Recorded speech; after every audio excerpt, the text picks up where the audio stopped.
అందరికీ నమస్కారం. ఇవాళ మనతో పాటు ప్రముఖ ఆధ్యాత్మికవేత్త ఆస్ట్రాలజర్ బ్రహ్మశ్రీ సుభాష్ శర్మ గారు మనతో ఉన్నారు. గురుగారితో మాట్లాడదాం. గురుగారు నమస్కారం. శ్రీమాత్రేమండి. 2025 జనవరి మాసం ధనుసు రాశి వారికి ఎలాంటి ఫలితాలు ఉండబోతున్నాయి గురుగారు? తప్పకుండా తెలియజేస్తాను. ముందుగా ప్రేక్షకులందరికీ శ్రీమాత్రే నమః, శ్రీ గురుభ్యో నమః. ధనుస్సు రాశి వారికి ప్రస్తుతము ఏలినాటి అర్ధాష్టమ శని నడుస్తుంది. అర్ధాష్టమ శని ధనుస్సు రాశి వారికి నడవడం కారణం చేత వీళ్లకు ఏంటి అంటే గనక ఆరోగ్య భంగం అనేటటువంటిది ఏర్పడుతుంది. అలాగే ముఖ్యంగా ఈ యొక్క ధనుస్సు రాశి వారు ఎవరైతే ఉన్నారో తృతీయంలో అంటే తృతీయంలో శని సంచారం చేస్తారు. తృతీయంలో ఎవరికైతే శని సంచారం చేస్తారో కుటుంబ సభ్యుల దగ్గర నుండి కానీ, అంటే 3వ స్థానంలో శని సంచారం చేస్తున్నటువంటి వారికి కుటుంబ సభ్యుల దగ్గర నుండి కానీ, ఆస్తి తగాదాలు కానివ్వండి, భూ వివాదాలు కానీ ఎక్కువగా జరిగేటటువంటి అవకాశం ఉంటుంది.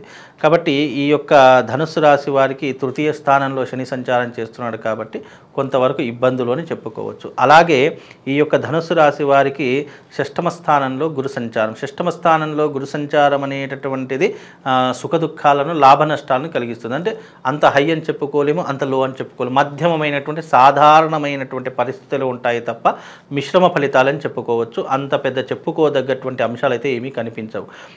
కాకపోతే ఏంటంటే శుభకార్యాలు చేస్తూ ఉంటారు, విందులు వినోదాలలో పాలు పంచుకుంటూ ఉంటారు. తమ చేయవలసినటువంటి వృత్తి, ఉద్యోగము, ఆరోగ్యం ఇలాంటి విషయాలు చాలా జాగ్రత్తగా ఉండేటటువంటి లక్షణాలు ఏర్పడుతూ ఉంటాయి.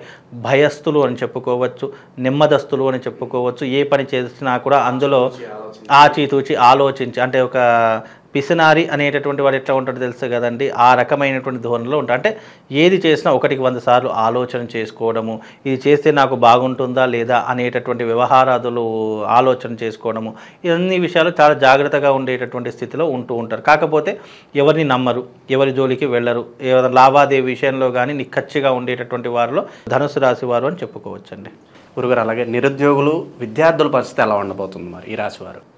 ధనుసు రాశి వారికి ముఖ్యంగా విద్యార్థులకు కనుక చూసుకుంటే లాభదాయకమైనటువంటి జీవితం చెప్పుకోవచ్చు.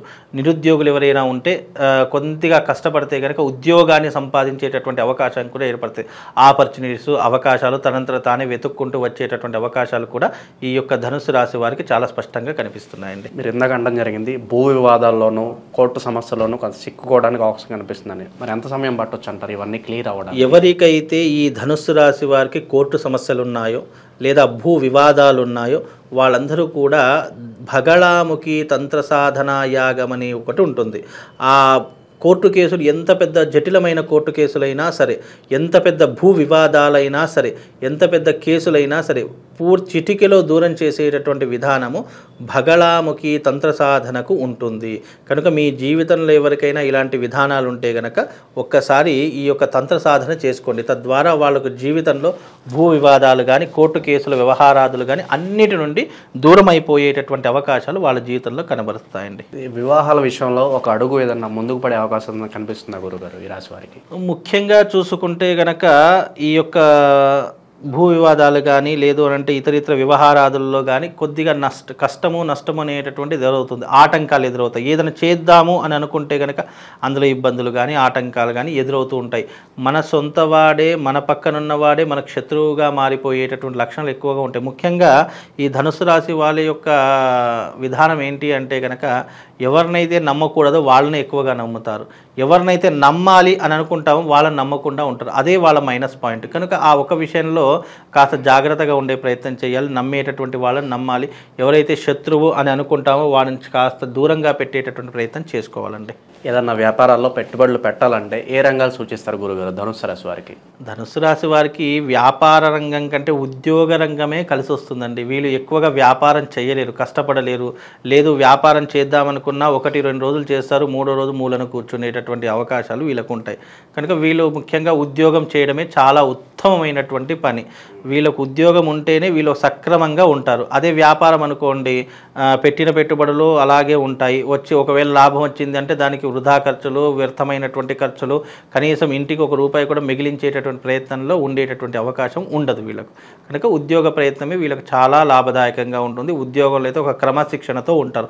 లేదు ఏదైనా వ్యాపారం అన్నాం అనుకోండి విచ్చలవిడిగా వెళ్ళిపోతూ ఉంటారు. ప్రేమ వివాహాలు ఎవరైతే చేసుకోవాలనుకుంటున్నారో ఏదన్నా గుడ్ న్యూస్ ఉందా మరి వాళ్ళకి ధనుసు రాశి వారికి? ప్రేమ వివాహాలు అనేటటువంటివి ఎలా ఉంటాయంటే ప్రస్తుత కాలంలో ఇప్పుడున్నటువంటి ఈ ధనుసు రాశి వారికి ప్రేమ వివాహాలు అనేటటువంటి చాలా తక్కువ జరగడము.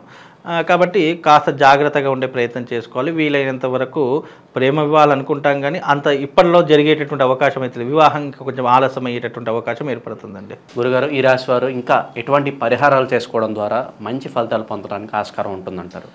ముఖ్యంగా ఈ రాశి వారు ఏదైనా పరిహారం చేసుకోవాలి అని అనుకుంటే గనక చెప్పిన కదా భగలాముఖి తంత్ర సాధన అని చెప్పేసి ఉంటుంది. ఆ భగలాముఖి తంత్ర సాధన చేసుకోండి.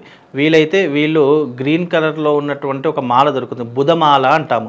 ఈ బుధుడి యొక్క మాలను కనుక వీళ్ళు ధరిస్తే కనుక కొంతవరకు మెరుగయ్యేటటువంటి అవకాశం ఏర్పడుతుందండి. దైవారాధన విషయంలో ధనుసు రాశి వారికి ఏదన్నా మంత్రం చెప్తారా గురుగారు? దైవారాధన ధనుసు రాశి వారికి అంటే ఆంజనేయ స్వామి వారి యొక్క మంత్రం చెప్తాము.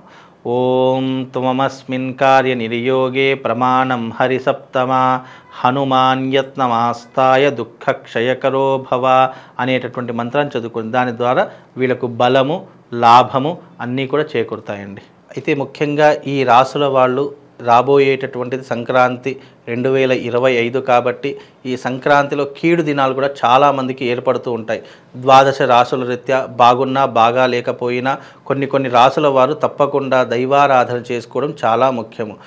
మీ రాశి వాళ్ళు ముఖ్యంగా ఏదైనా చేసుకోవాలంటే శివుడికి సంబంధించినటువంటి ఆర్ద్రాభిషేకం అనేటటువంటిది ఒకటి ఉంటుంది. లేదు అని అనుకుంటే గనక ఈ రాశి వాళ్ళు ముఖ్యంగా తప్పకుండా శివశక్తి లింగం అనేటటువంటిది ఒకటి ఉంటుంది.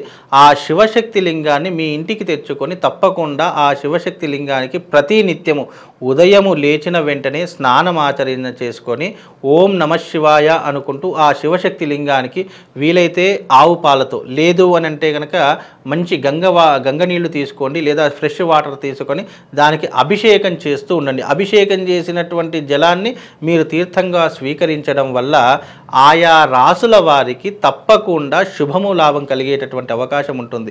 ఎందుకు అని అంటే కనుక శివారాధన ఎక్కడనైతే నిరంతరము కొనసాగుతుంటుందో వాళ్లకు గ్రహ సంచారం అనేటటువంటిది పాజిటివ్లోకి మారేటటువంటి అవకాశం ఉంటుంది. జాతకం ఎంత నీచంగా ఉన్నా కానీ శివుడి యొక్క ఆరాధన వల్ల మనకు అద్భుతమైనటువంటి ఫలితాలు అనేటటువంటివి వస్తూ ఉంటాయి. అది కూడా శివశక్తి లింగం తీసుకోండి. శివశక్తి లింగం అంటే అర్థం ఏంటి అంటే కనుక శివలింగ ఆకారంలో ఉన్నటువంటి స్ఫటికలింగం ఒకటి దొరుకుతుంది. దానిపైన శ్రీయంత్రం ఉంటుంది. ఆ శివలింగం యొక్క పిండం పైన ఈ యొక్క శ్రీయంత్రం అనేటటువంటిది చెక్కింది ఉంటుంది.